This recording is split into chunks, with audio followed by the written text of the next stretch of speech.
What you're listening to are musicians performing psychedelic music under the influence of a mind-altering chemical called LSD.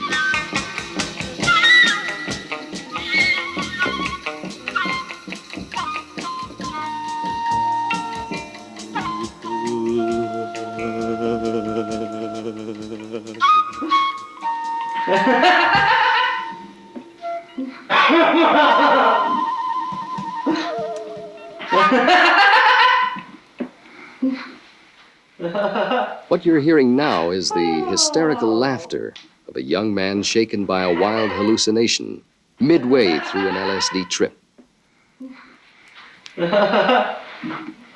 Oh, I'm so happy right where I am right now. Right where I am, I'm so happy.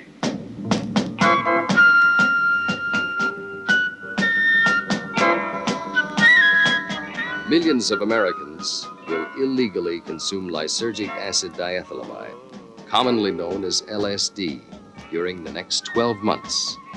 Such indiscriminate use of LSD, once solely intended for scientific research, has snowballed into a nationwide crisis.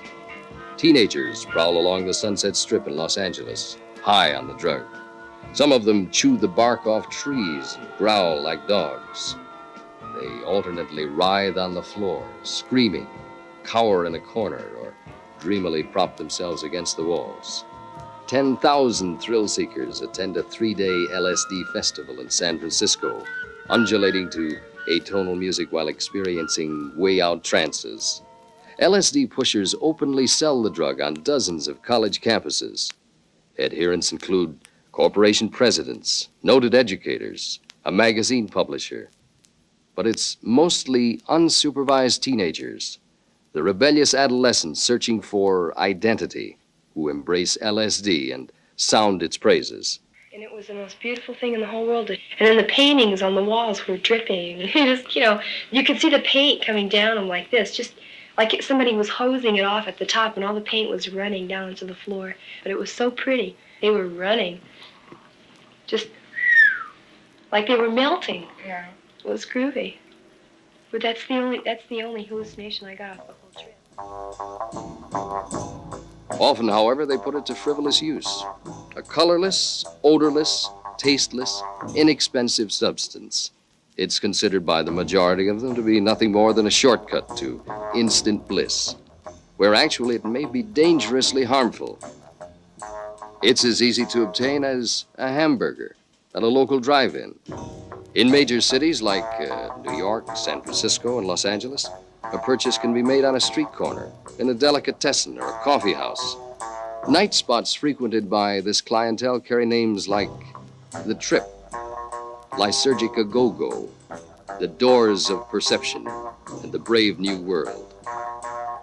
Members of the acid scene are no longer underground.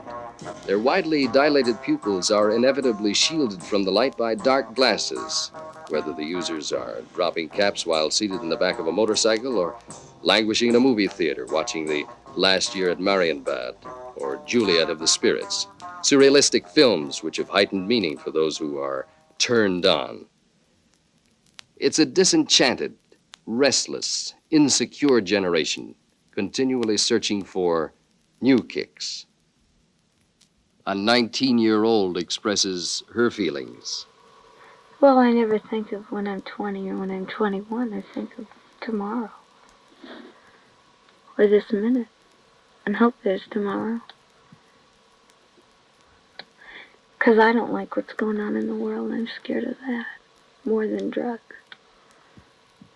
I'm not afraid of them. I'm just scared, Everybody is. Pretty uptight. An LSD pusher who sells the chemical at $5 a cap tells why his business is burgeoning. And these people have the attitude, you live once, so why not take it? And apparently a widespread breakdown in parental discipline has removed the most basic restraints.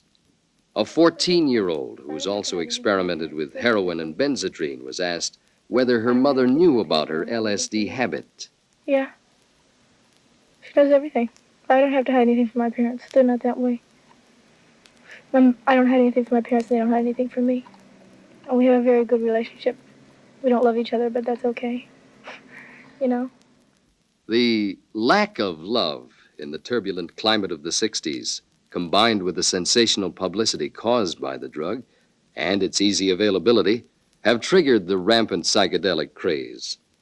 Dr. Sidney Cohen, chief of psychiatry at the Wadsworth Veterans Administration Hospital in Los Angeles and author of an LSD survey called The Beyond Within, describes the evolution of the drug from its less frenetic beginnings. Since that day, 23 years ago, when Dr. Albert Hoffman accidentally inhaled enough lysergic acid diethylamide to cause him to take to his bed, LSD has passed through 3 distinct phases. The first was a period of scientific investigation, when a variety of mental aberrations were examined. At that time, the LSD state was called a mottled psychosis, a schizophrenia in miniature. Later, some of the scientists observed that many of the reactions were not madness at all, and they proceeded to explore the possibility that the drug might be effective in the treatment of certain mental disorders, that it might help us understand the creative process, the nature of perception, and other human mental activities. Today, scientific research with LSD is declining. 5 years ago, the second period began, the idyllic, psychedelic, evangelic era. This was a movement spawned at Harvard by Drs. Leary and Albert, later to infiltrate many a campus and offbeat group. The psychedelic persuaders made the most attractive assertions that the experience would free us from life's games so that we could enter into non-game ecstasy, that our mental abilities would multiply 100-fold, that our consciousness would be expanded out to the ultimate. Now the third phase is upon us. In the past 2 years, the acid head has taken over. Most of the takers are out for fun, and LSD high. The doses erupt, the music gets louder, the lights swirl faster, and the chap who freaks out just hasn't passed the acid test. A surprising number of these youngsters don't even know who Timothy Leary is. Or if they do, they think he's the guy who started the party. Psychologist Timothy Leary, a smooth-talking 45-year-old, is regarded as the leading American LSD missionary, as well as the movement's most controversial figure. His early LSD experiments, where he used Harvard University undergraduates, resulted in his expulsion from the school's faculty. Recently, he was facing a jail sentence as lengthy as 30 years for transporting marijuana. Leary has appealed the verdict. While out on bail, his seductive talks on the virtues of LSD draw huge college audiences. The LSD trip is a pilgrimage far out beyond your normal mind into that risky and revelatory territory which has been explored for thousands of years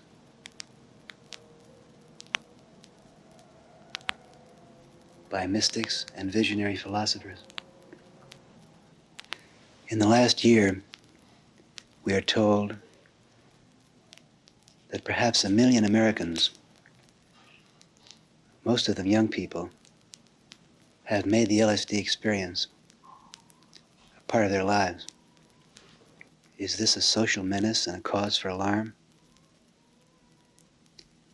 I don't think so.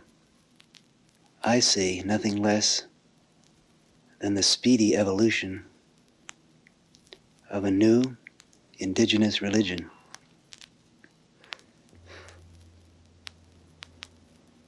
The LSD religionist knows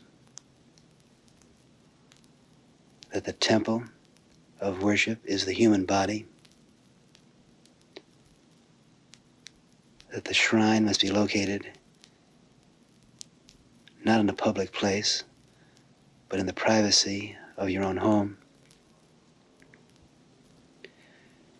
and that the congregation cannot extend beyond your family and your closest friends. In 15 years, the high school and college students who are experimenting with LSD will be running many of our institutions and guiding public policy. Remember,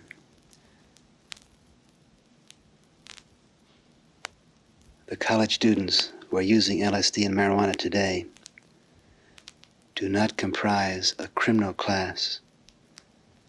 They are not drug addicts seeking to escape.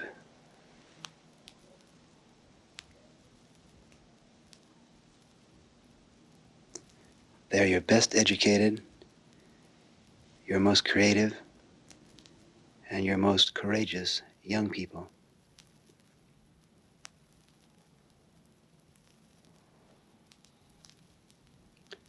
And like it or not, they're going to build you a new civilization.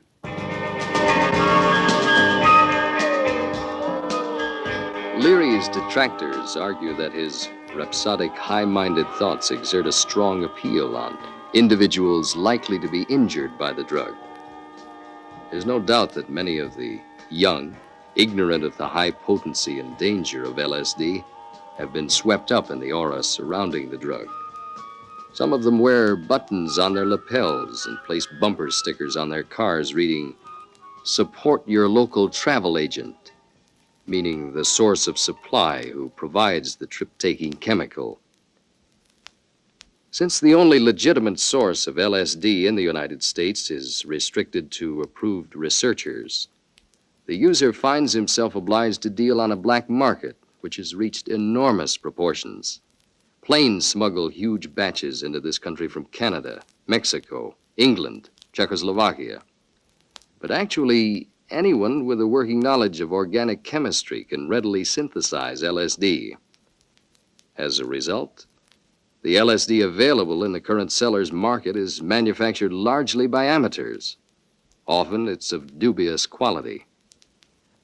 At Capsule Corner, a crossroads for acid heads in Los Angeles, customers can purchase LSD in a variety of forms, impregnated in sugar cubes, chewing gum, blotting paper, mixed with baking soda in a capsule, absorbed in a matchstick, or preserved on the back of a postage stamp.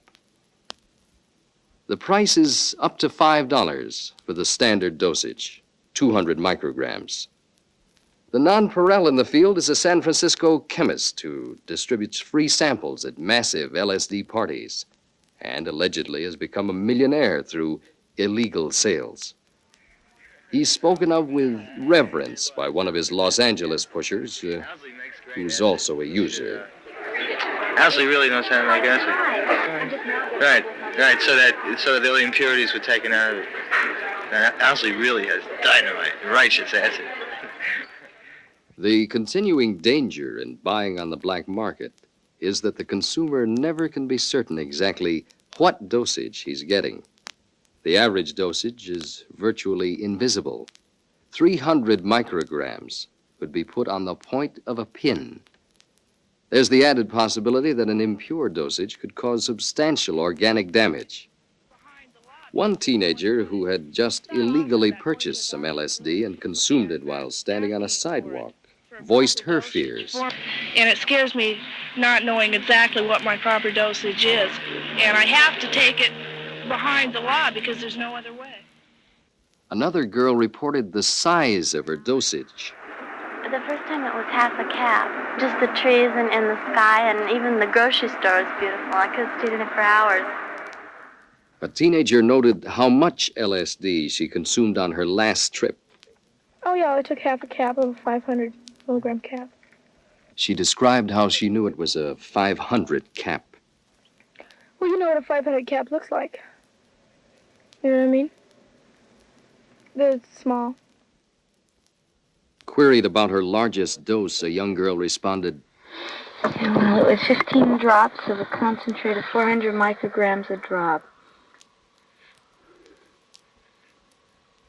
And I know it wasn't good because it immediately hit my spine. I was in sheer agony. It was tapping my spinal fluid. The girl's answer underlines the abject ignorance of many users. LSD cannot possibly tap the spinal fluid.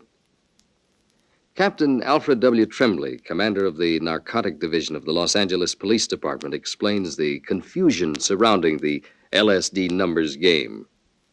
Or a year ago, a person could buy LSD and know that he's using 50 micrograms. Today, or a year from now, there'll be no such guarantee from a pharmaceutical company. It will be a bootleg version similar to heroin, to where an addict shoots heroin, might be shooting 2% heroin, he might be shooting 25% heroin. When you buy it from a illegitimate source, there's no guarantee on the quality. We had a backyard chemist under investigation at this time, and he was producing sufficient amount of LSD to make 1 million capsules in a 3-month period. Our information is the same individual has now enlarged his activities, and I would estimate that this individual is producing for consumption in Southern California in excess of 1 million capsules a month.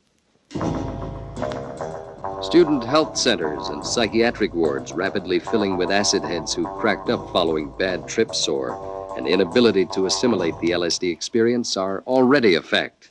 1 out of every 6 admissions at the UCLA Neuropsychiatric Institute is attributed to LSD. Dr. Thomas Ungerleider, resident psychiatrist at that facility, reports their symptoms upon arrival. They may be severely depressed with suicidal tendencies or have made very serious suicide attempts.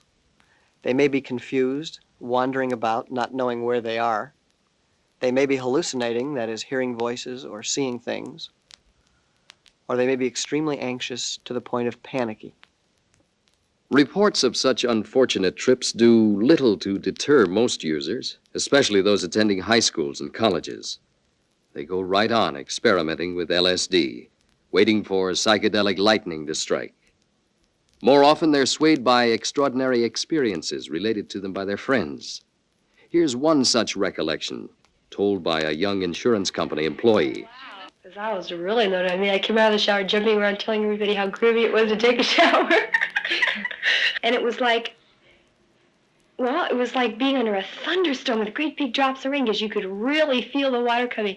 And you could just, it almost felt, this is weird, it almost felt like you could feel your pore going, sopping up the water, you know, your whole body was just going, like a great big sponge, you know, and it was like a massage. It was so groovy. You can't believe how groovy it was. It wasn't just water hitting you, taking a shower, soap, and out you go, you know, towel off. It was just, oh, wow. You know, it was like a caress, you know, kind of, and you could really feel the hot and the cold. You could feel hot and cold, you know, and each little drop that came out was a different one. You know, it wasn't, I don't think the water must mix inside. It must come out hot and cold or something, because you could feel hot, cold all over you. It was really groovy. It was, I guess the word for it is it was sensual. You know, it just, your body just, oh, it grooved, you know. It was really neat. A member of an instrumental group which records psychedelic music reveals her rapturous LSD trips. God, I'm always tripping now. I'm always freaking out. And sometimes I freak out with everything because I'm just freaking out anyway. I just freak away.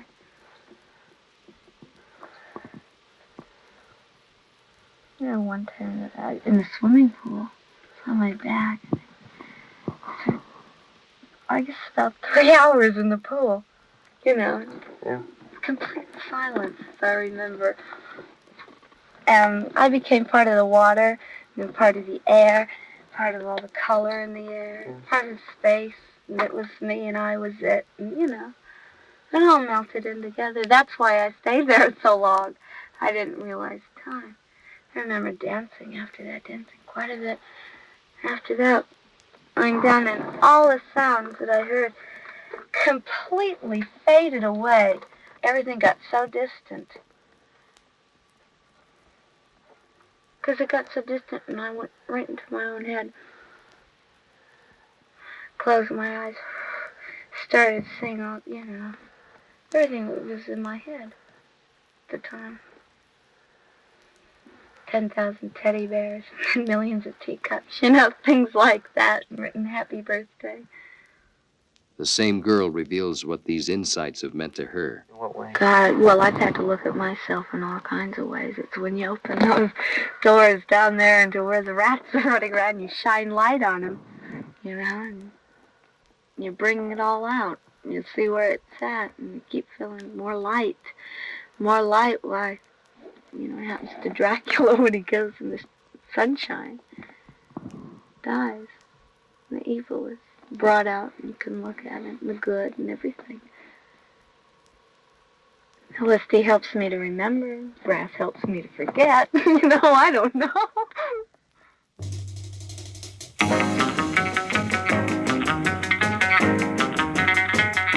LSD itself certainly is not fatal, but for individuals temporarily irrational in mind and spirit, it can be the propellant toward a swift demise.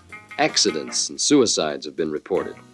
High on the drug, an adolescent slashed his arm and bled to death in a field of lilies. Even homicidal tendencies can emerge. The fortunate, among those who become unhinged under LSD, at least manage to stay alive. For a 14-year-old truant, it was difficult enough defining one personality, her own. She was asked when she took LSD for the first time. Right before my 14th birthday, 13. You were 13 years old. And it brought a lot of things forward that I wasn't quite ready for. And I become a lot more aware, a little bit sharper through, taking LSD, but I wasn't quite ready for it. It's put me in a very strange state of mind ever since. I've been taking psychiatric treatment because of my LSD trips. When he dropped out of college, a Southern Californian named Brian found himself in a constant state of rebellion. He grew a stubbly blonde goatee on his chin. Brian, whose photograph can be seen on the jacket of this album, is a dedicated LSD user. I would say lately it's just been about once every 3 weeks I've been turning on. And I'm on a constant high all the time. I groove on life, and that's all I need to groove on. I love life. He was asked whether he had any fears about such habitual usage of the chemical. No, I'm not worried about it. In my opinion, the ones you hear the most about are all the bad cases, the bum trips, are the ones you really read about. And inwardly, I believe I am beautiful. And as long as I carry the thought that I'm beautiful and everything around me is beautiful, I have no worry about a bum trip whatsoever. You've never had a bum trip? Never had a bum trip. Brian's boast was premature. With the consent of his girlfriend, 6 microphones were concealed in a Los Angeles studio apartment to record the actual sounds of his 34th trip. 8 people participated in the LSD party, which began at 8:30 on a Saturday night and ended 12 hours later. This remarkable, sometimes incoherent transcript illustrates a phantasmagoria of fear, terror, grief, exultation, and finally breakdown. Its highlights have been compressed on this recording to make their own disquieting points. The time is 9:30 p.m., 1 hour after the participants have eaten sugar cubes saturated with LSD. We hear Brian and his fellow travelers observing their gradual transformation. Brian, you're getting all red. You're getting high. I know I'm getting high. It's grabbed me a long time ago. Come here, look at your eyeballs, man. They go like this. They go big and small. They go big and small. I was looking at it. Look at mine. Yes, they No, go come big here. and small. No. Wow. No. Oh, This is her first my first time. I'm with you. Okay.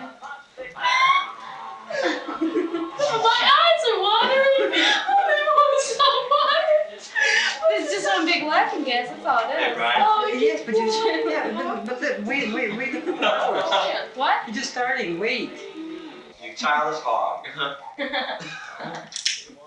Did you eat it? You stupid idiot. He's flipping out. That's all. I think you're flip. I think you're out. He's gonna eat it. Did you bite that?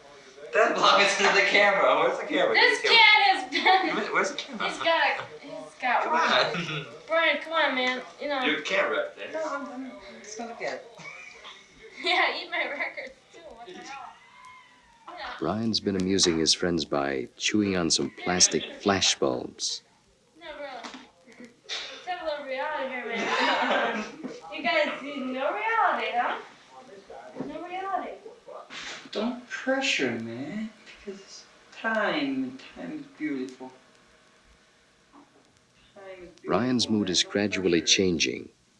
He orders all of his friends into another room and closes the door. He sits alone on the wooden floor, visible only by the dim light shining from the bathroom. He talks to himself. I don't know the difference already. I do. Because I know the difference. I don't want your damn world. I'm withdrawn so far out of my mind. I'm going to eliminate that part of it.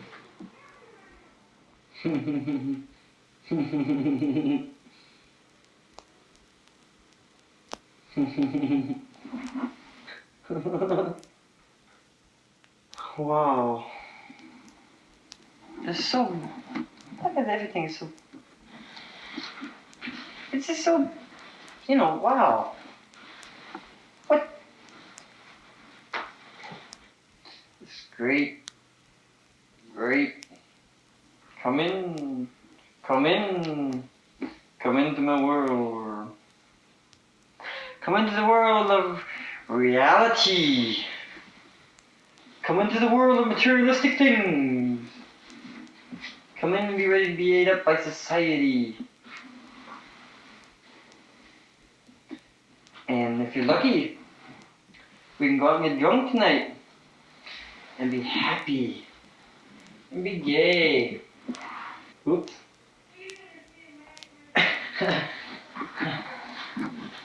I can get a little more of it. Oh,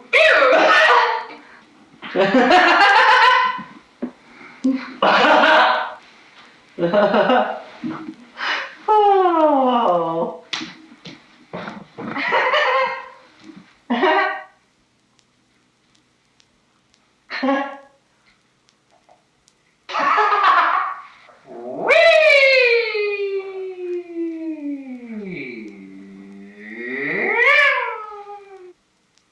I'm so happy right where I am right now.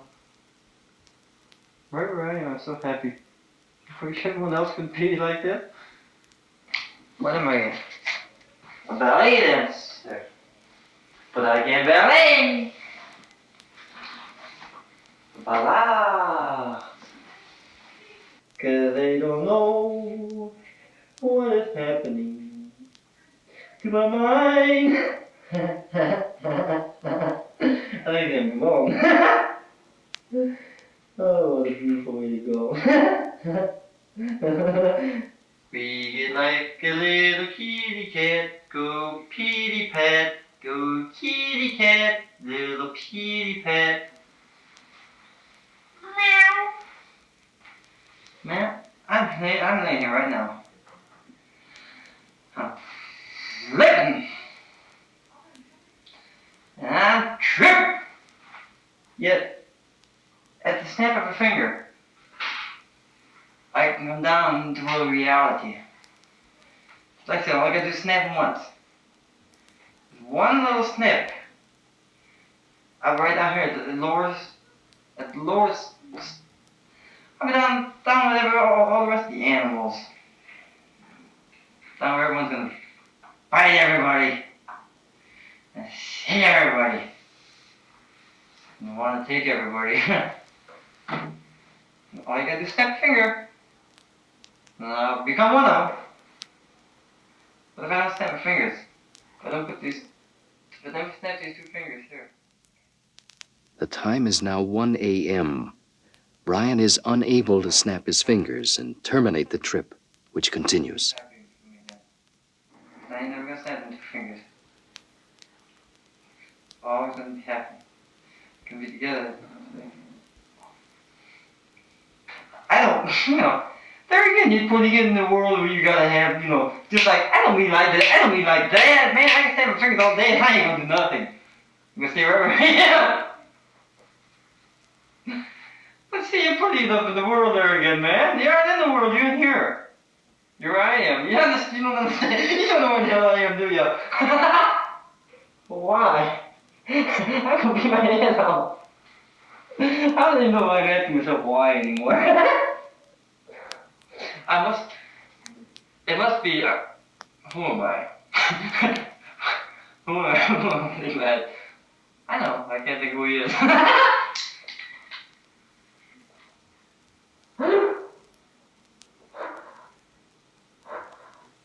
He sobs as his joy turns to fear.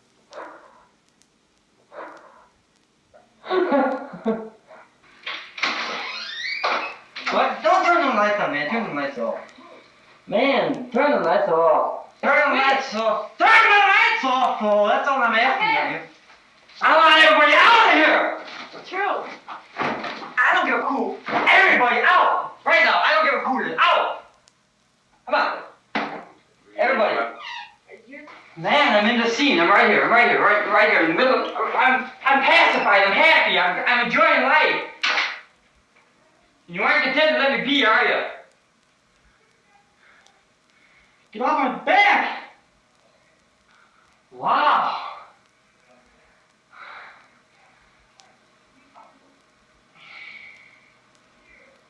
Wow, somebody's gonna pay for this bum trip, boy.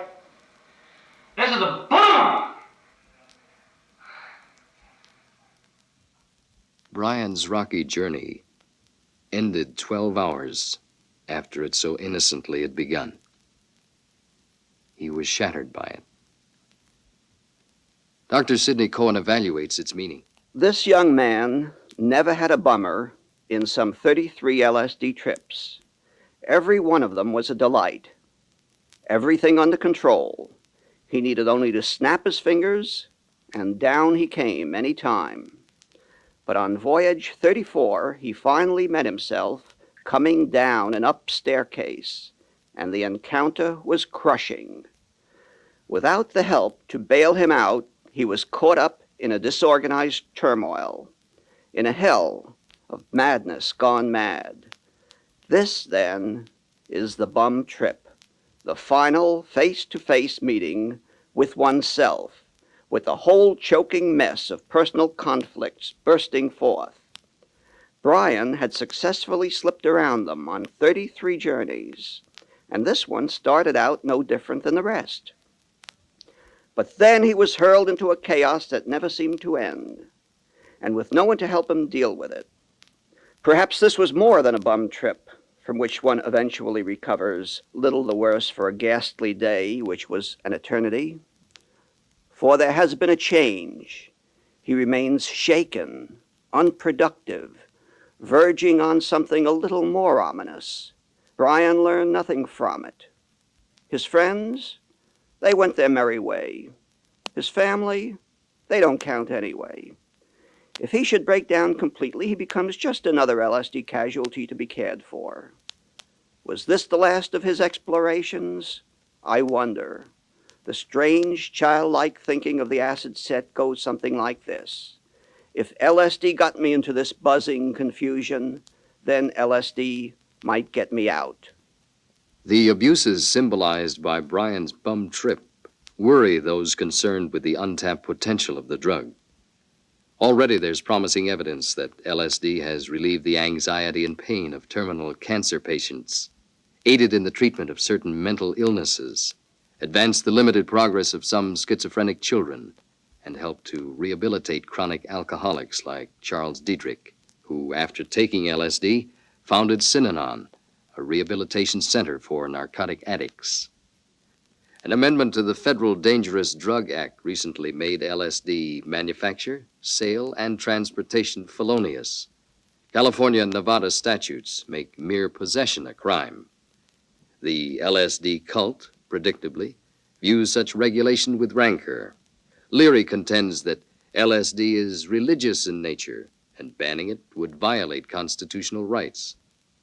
Mrs. Laura Huxley, the widow of Aldous Huxley, who visualized the acid era in his book Island, vociferously opposes the suppression of LSD. At the same time, she points out the advantages of its use. When abused or misused, it can become dangerous. But in that sense, an automobile is also dangerous, yet we drive all the time. Freeways are dangerous, drinking is dangerous, smoking is dangerous, some sports are dangerous, falling in love is dangerous. But I mean, being alive is a continuous risk. I am convinced, however, that the psychedelic experience is one of enormous importance and must be approached with respect and love. For psychedelics are stimulators of ideas and feelings, but generally, these ideas and feelings would express themselves constructively rather than violently or destructively.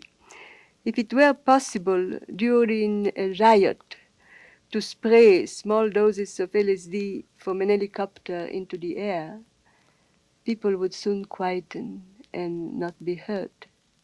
Where such a proposal may seem impractical, a group of recalcitrant teenagers in Amsterdam, Holland, recently did attempt to improvise their own version of Mrs. Huxley's theory. They threatened to disorient the local population by placing several ounces of LSD into the city's water supply. In the United States, authorities seriously lack the necessary fingers to shore up the LSD dike.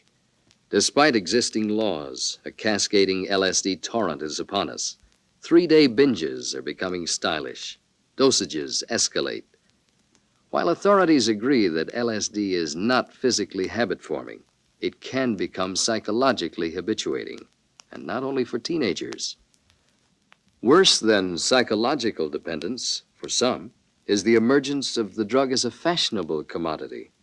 Its increasing usage, especially in acceptable circles, has prompted a unique variety of testimonials.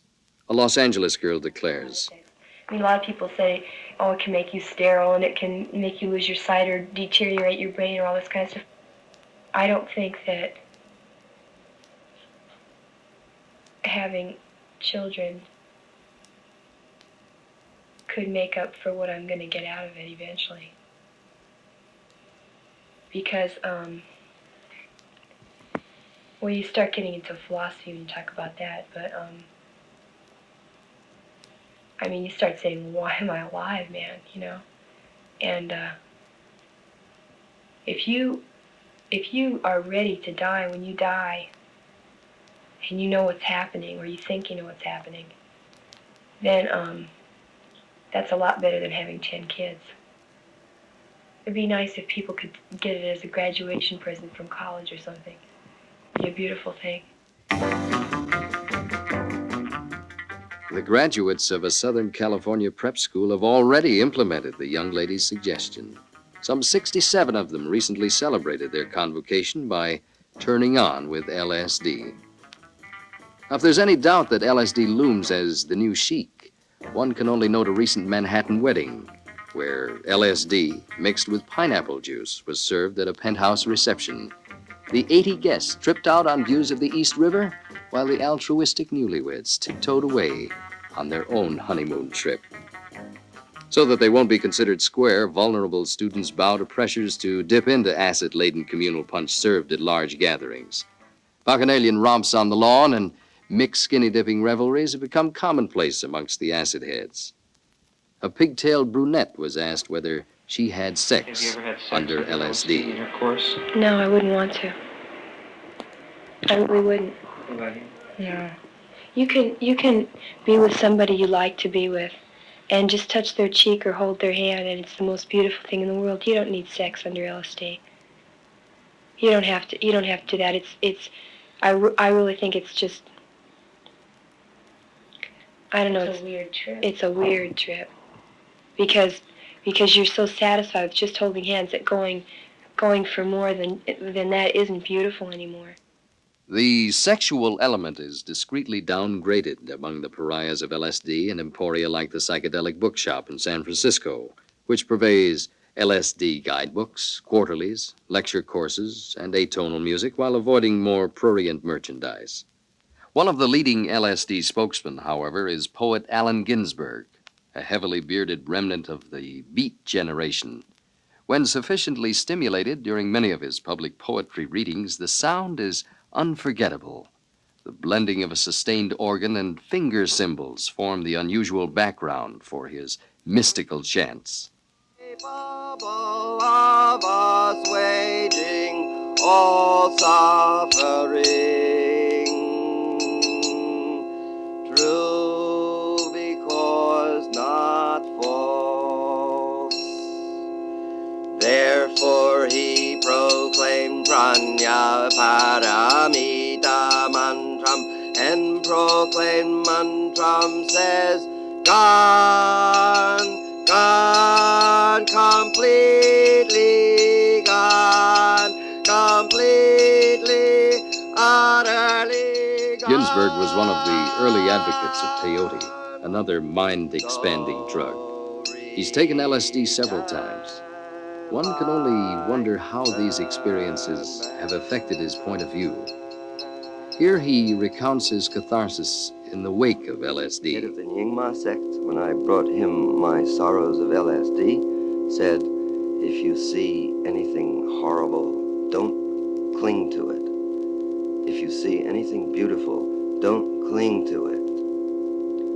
The Highest Perfect Wisdom Sutra, taught me by Jack Kerouac 10 years ago, later taught me again by Gary Snyder last year, later impressed on me again by an experience of the wave vibrations of the universe under DMT at Ken Kesey's house in California, is a statement about the nature of the universe which is accepted by the Tibetan Buddhists, the Zen Buddhists, the Theravadins, the Hinayanas, the Mahayanas, all the yanas of every direction, of all universes, in and out, all sentient beings accepting tranquility. Fairly well. Well, fairly. Ken Kesey is another prime mover in the LSD order.